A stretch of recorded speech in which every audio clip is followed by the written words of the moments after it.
Yo, what's good, everybody? Strap in tight, cause I'm about to take you on a roller coaster ride straight out of my backyard, where a dream come true turned into a neighborhood showdown that had tongues wagging for weeks. This is a story of grit, boundaries, and one entitled trespasser who pushed me to the limit. I'm Jake, just your average guy who grinded for years, squirreling away every dime to buy my first home, a sweet 3-bedroom ranch in a quiet suburb outside Austin, Texas. When I signed those closing papers, man, I felt like I'd hit the jackpot. My own slice of heaven, complete with a backyard pool that sparkled like a diamond. I poured my heart into fixing up that patio, new tiles, plush lounge chairs, even jasmine vines that made the air smell like a tropical getaway. That pool wasn't just a luxury. It was my sanctuary, my reward for a decade of cramped apartments and shared laundry rooms. I'd come home from my desk job, kick off my shoes, and float under the stars, letting the day's stress dissolve. A solid 6-foot cedar fence wrapped around the yard. Nothing fancy, but enough to say, this is my space. The gate had a clear latch, marking my private oasis.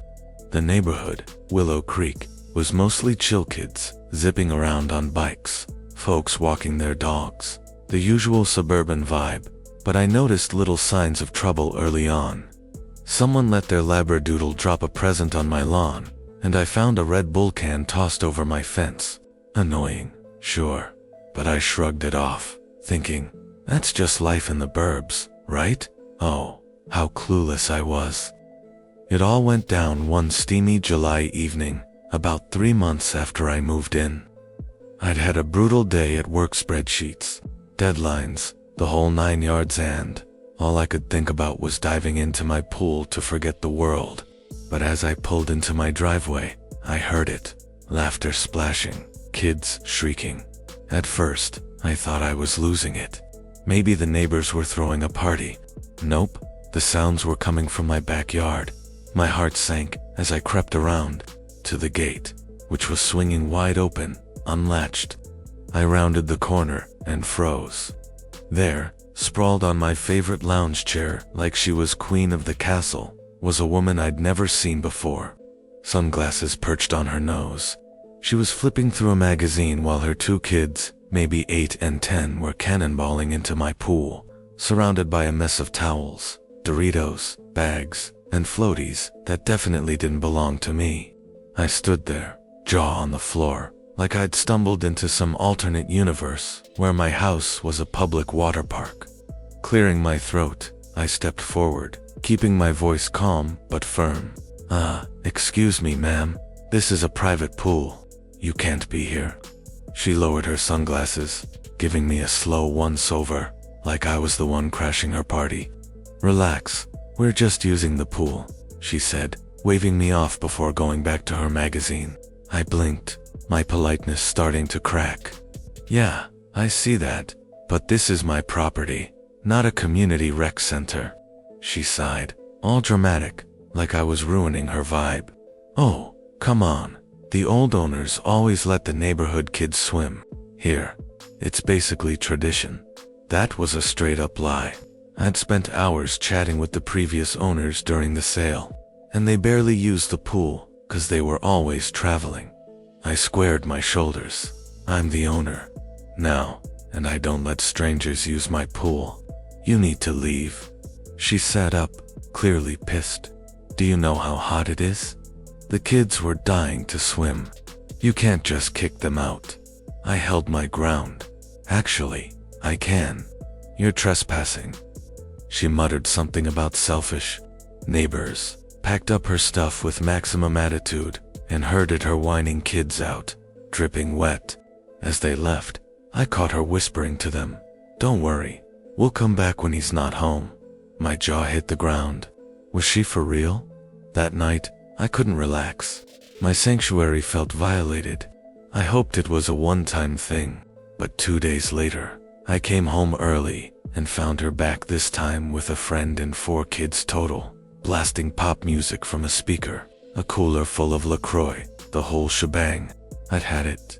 Marching out, I skipped the niceties. This is private property. I told you last time. Leave now.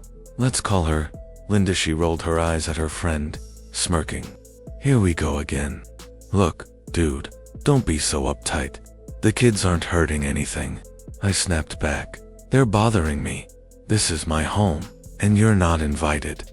Her friend squirmed, looking embarrassed, but Linda doubled down, pulling out her phone like it was a law degree. Actually, I checked the city rules. If a pool's visible from the street, it's a shared resource. You can't gatekeep it. I almost laughed at the sheer audacity. That's not a thing. You're making it up. Her face reddened. Are you calling me a liar? She screeched, as the kids stopped splashing to stare. I kept my cool. I'm saying you're wrong. Leave, or I'm calling the cops. She stormed off, muttering about discrimination and her cousin on the HOA board. By the way, didn't exist in my neighborhood, a selling point I'd picked on purpose. As they left, one of her kids knocked over a terracotta pot by the pool, shattering it. I pointed it out, and Linda snapped, "Shouldn't have fragile stuff near water. That's a liability." I was done. That night, I padlocked the gate, ordered no trespassing signs, and set up cheap security cameras. But Linda wasn't deterred. Over the next week, I found wet footprints, stray pool noodles, even a bag of soggy Cheetos floating in my pool. The lock was scratched, and one sign was bent in half. I realized they were climbing the fence near a big oak tree. This wasn't just entitled, it was obsessive. Then things got wild. One Saturday, I was weeding my garden when a cop car rolled up. An officer knocked, all business, saying he'd gotten a call about me threatening kids and denying access to a community pool. I was floored. Across the street, there was Linda, fake crying with her kids, playing the victim like an Oscar contender. "Officer," I said, steady as I could, "this is my private property, and that woman's been trespassing for weeks." Linda barged over, all theatrics. "He's been yelling at my kids just for wanting to cool off. This pool's always been for the neighborhood." I showed the officer my deed, my ID, and best of all, camera footage of Linda boosting her kids over my fence the day before. His face hardened as he turned to her. "Ma'am, this is private property. There's no community pool here. You're trespassing." Linda's sob story crumbled, but she still huffed. "It's not fair, one guy hogs it." The officer wasn't having it. He gave her a verbal warning, one more trespass, and she'd be in cuffs. As she slunk away, I caught her kids' embarrassed glances. Poor things, stuck with her. I thought that'd be the end, but Linda had one last hurrah.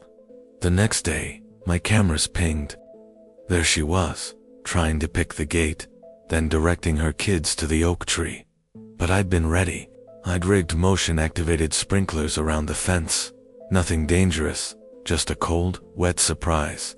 I'd also slapped a heavy-duty cover on the pool, locked tight, and for fun, tossed in 100 rubber frogs to make it look like a quirky art project. The footage was comedy gold. Linda hoisted her son up, only for them both to get blasted by water. They shrieked, flailing as another sprinkler nailed them from the side. Soaked and furious, she gave up. She stormed to my front door, pounding. "Away." I opened it, calm as a cucumber. "You set traps to attack my kids," she screamed, dripping like a drowned rat. I shrugged. "Those are from my plants, and to keep out trespassers, like the cop warned you about. Want me to call him?" Her face twisted, but she knew she was beat. "This isn't over," she hissed, dragging her kids away. 20 minutes later, the same officer showed up, looking done. She says, "You booby-trapped your yard with water cannons." I showed him the footage, and he sighed, shaking his head. This is after I warned her. He marched out, handed Linda a trespassing citation, and told her an arrest was next. As he left, he grinned. Smart move with the sprinklers. Non-lethal, effective. After that, Linda was toast. I'd catch her glaring from her SUV sometimes, but she never set foot on my property again. The sprinklers stayed on, And those frogs, they're still there, my little trophy. Word spread, and neighbors started swinging by, some apologizing for Linda's antics, others chuckling. One old-timer, Mr. Jenkins, said, "She's pulled crap like this before, but you shut her down good." That summer I finally got to enjoy my pool in peace, floating with a cold beer, toasting 2 boundaries and backbone. I even added a tiny lifeguard gnome by the gate, a nod to my victory over the most brazen trespasser I'd ever met. Looking back, it wasn't just about a pool, it was about standing up for what's yours when someone thinks they can walk all over you. Linda thought she could bully her way into my sanctuary, but she learned the hard way. Entitlement doesn't trump property lines. I wonder, though, did she ever realize how ridiculous she looked, soaking wet, yelling about her rights? Or is she still out there, eyeing someone else's backyard? What do you think, Midnight Tales crew? Have you tangled with a Linda in your life? Drop your wildest neighbor stories in the comments. I'm dying to hear 'em. If this saga had you hooked, smash that like button. Subscribe to Midnight Tales on YouTube for more real-life craziness, and share this tale with your squad. Let's keep the conversation poppin'.